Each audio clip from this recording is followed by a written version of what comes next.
Assalamualaikum warahmatullahi wabarakatuh. Oke, teman-teman, perkenalkan, saya Danul Rosa Firdaus dan rekan saya Kamal Rizky Ramadan.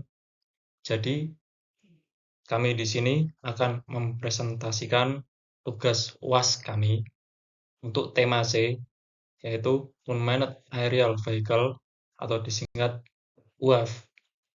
Untuk rancang bangun sistem UAV untuk pencarian korban bencana alam berbasis kendali PID, Path Planning, Obstacle Avoidance, dan Robot Vision. Oke, untuk selanjutnya, kenapa kami mengambil tema ini untuk proyek UAS kami, teman-teman? Jadi, untuk identifikasi masalah dan tujuan, untuk identifikasi permasalahan, terutama di Indonesia, Indonesia itu terletak pada pertemuan tiga lempeng tektonik dan berada di jalur cincin api Pasifik, sehingga sangat rawan terhadap bencana alam seperti gempa bumi, tsunami, banjir, dan tanah longsor. Pada fase tanggap darurat pasca bencana, kecepatan menemukan korban yang selamat sangat menentukan peluang keselamatan mereka, mengingat keterbatasan waktu emas, golden period pertolongan. Tujuan perancangan, merancang OAV, pencarian korban semi-otonom, kemudian menjaga stabilitas terbang dengan kendali PID, kemudian path planning pola low bomber untuk cakupan penuh, obstacle avoidance berbasis potensial fail, deteksi korban dari citra thermal plus RGB, validasi konsep melalui simulasi pemrograman Python. Untuk jenis robot, kami menggunakan UAV quad rotor VTOL mampu memiliki kemampuan hover, manuver tinggi di area sempit. Untuk sensor, kami menggunakan GPS untuk posisi dan navigasi waypoint, kemudian IMU, kecepatan orientasi, roll pitch, yaw. Kemudian untuk kamera, kita menggunakan thermal, deteksi panas tubuh korban. Untuk kamera RGB, itu untuk konfirmasi visual object. Kemudian untuk ultrasonic atau LiDAR, digunakan untuk jarak untuk obstacle avoidance. Kemudian barometer, ketinggian untuk altitude hold.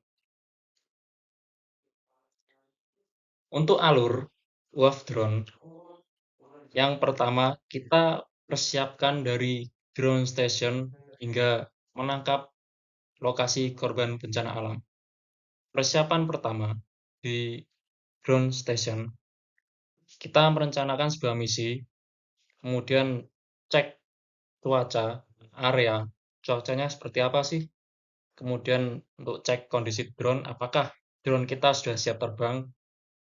Kemudian cek baterai dan bahan bakar, input waypoint atau area pencarian. Kemudian langkah yang kedua ini, kita pre-take off check, kalibrasi sensor, GPS, atau IMU, kemudian cek koneksi, RC, dan telemetri, cek kamera dan pilot, cek bahan bakar, cek kontrol permukaan. Dan tahap selanjutnya yaitu kalau sudah siap pre-take off, kita take off. Dan menerbangkan drone lepas landas secara otomatis. Dan selanjutnya kita misi pencarian yaitu flight. Drone terbang mengikuti jalur area pencarian yang telah ditetapkan, otomatis atau waypoint. Langkah yang kelima, pengambilan data, kamera EO, IR, mengambil gambar video secara real time. Visual thermal, ini yang visual EO, ini kita belum mendeteksi panas tubuh ya, kalau pakai visual EO. Kalau kita menggunakan thermal, jadi panas, area panas atau ada korban itu kita bisa menemukannya. Itu pengambilan data. Untuk yang keenam, transmisi data ke ground station, data video atau foto telemetri dikirim secara real time melalui link radio 4G 5G atau menggunakan Wi-Fi. Kemudian yang ketujuh, analisis di ground station. Ground station atau operator menganalisa data secara real time menggunakan software pemetaan atau AI untuk mendeteksi tanda-tanda korban. Dan selanjutnya, lokasi korban terdeteksi. Jika lokasi korban terdeteksi, maka koordinat ditandai pada peta secara otomatis. Dan selanjutnya diverifikasi melalui operator verifikasi hasil deteksi dan dapat mengarahkan drone lebih dekat untuk memastikan kondisi korban. Dan yang terakhir, kita memberikan koordinat korban dikirim ke tim SAR untuk evakuasi penyelamatan.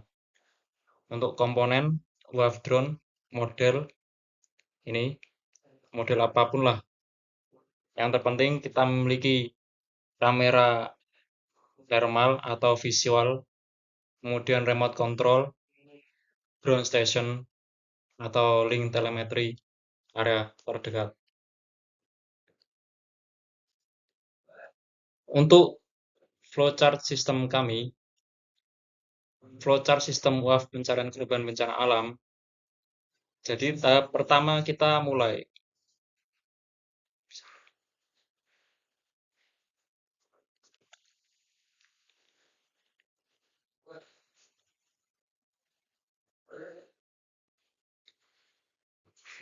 Saya akan membacakan alur kerjanya saja.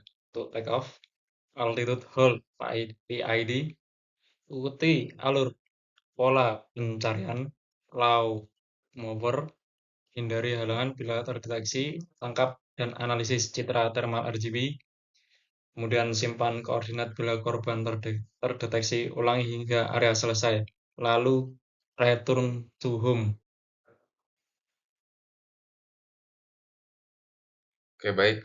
Selanjutnya saya akan masuk ke bagian yang lebih teknis, yaitu bagaimana UAV ini bisa terbang stabil. Nah, ini dasar dari semua sistem yang saya bangun. Pertama, saya mulai dari model dinamika ketinggian UAV. Persamaannya seperti ini ya. M dikali D kuadrat H per D T kuadrat sama dengan T dikurang M kali G dikurang B kali DH per DT.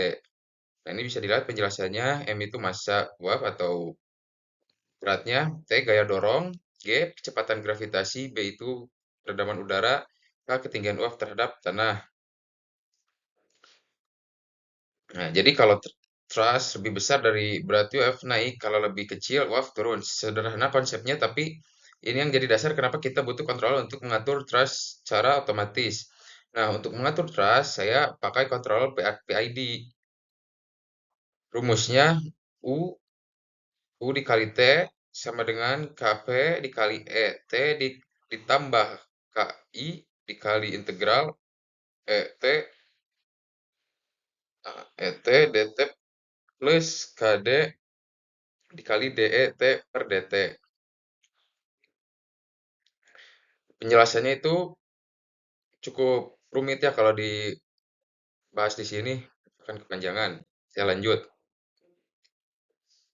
Setelah uap bisa terbang stabil, pertanyaan berikutnya adalah bagaimana cara uap ini menyisir area pencarian sistematis sekaligus menghindari halangan. Nah, path planning untuk strategi pencarian saya menggunakan pola lawn mower atau disebut juga boustropedon. Nah, boustropedon konsepnya seperti orang memotong rumput, uap terbang bolak-balik dalam jalur sejajar dari satu ujung area ke ujung lainnya, lalu bergeser sedikit kembali ke arah sebaliknya. Alasan saya pilih pola ini karena polanya menjamin cakupan penuh. Seluruh area pencarian pasti terlewati, tidak ada yang terlewat atau tidak tersisir, tidak ada yang terlewat. Penting banget dalam konteks pencarian korban bencana karena kita tidak boleh ada area yang tidak diperiksa.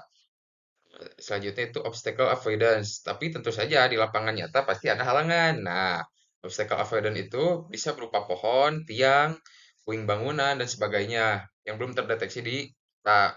Untuk ini saya pakai metode artificial potential field. Konsepnya begini, bayangkan ada dua jenis gaya yang bekerja pada wave, gaya tarik dan gaya tolak. Nah, arah gerak wave di setiap saat itu adalah hasil penjumlahan vektor dari kedua gaya ini, istilahnya result gaya. Jadi, UAV secara otomatis akan membelok menjauhi halangan sambil tetap berusaha menuju arah tujuannya. Nah, hasil simulasi UAV tetap mengikuti pola pencarian sambil membelok menghindari halangan. Sekarang bagian yang paling relevan dengan misi utama UAV, yaitu bagaimana caranya UAV benar-benar bisa melihat dan mengenali korban dengan menggunakan fusi thermal plus RGB. Saya menggunakan pendekatan fusi dua kamera, kamera thermal, dan kamera RGB. Implementasi nyatanya itu perlu saya sampaikan dengan jujur di sini.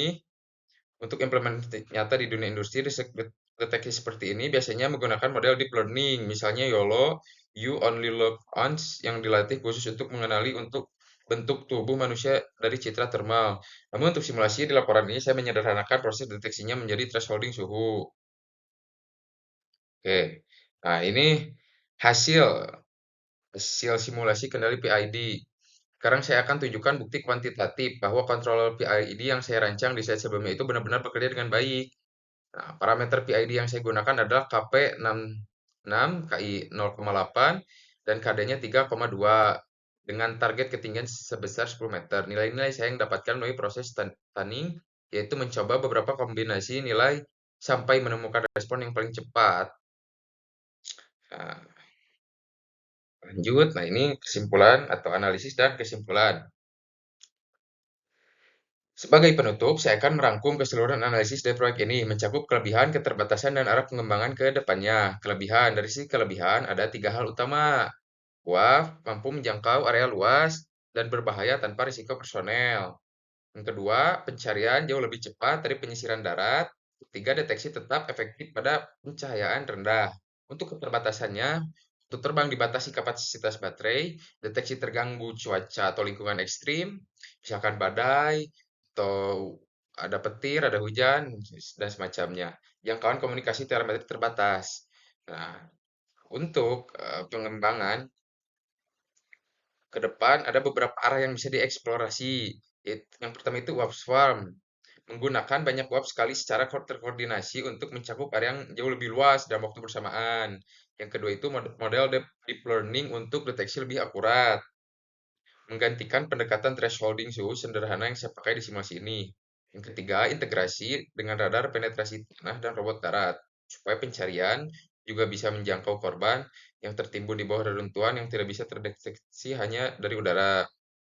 Nah, jadi secara keseluruhan, proyek ini menunjukkan bahwa konsep web otonom untuk pencarian korban bencana itu layak dan menjanjikan dengan kombinasi kendali PID, path planning, obstacle avoidance, dan robot vision yang saling melengkapi. Tentu masih ada ruang pengembangan, tapi fondasi konsepnya sudah terbukti bekerja melalui simulasi ini. Sekian presentasi dari saya dan kami gitu ya, saya temannya Kamal dan rekan saya dan Rosa. Mohon dimaafkan apabila masih banyak kesalahan. Wabillahi taufik wal hidayah. Assalamualaikum warahmatullahi wabarakatuh.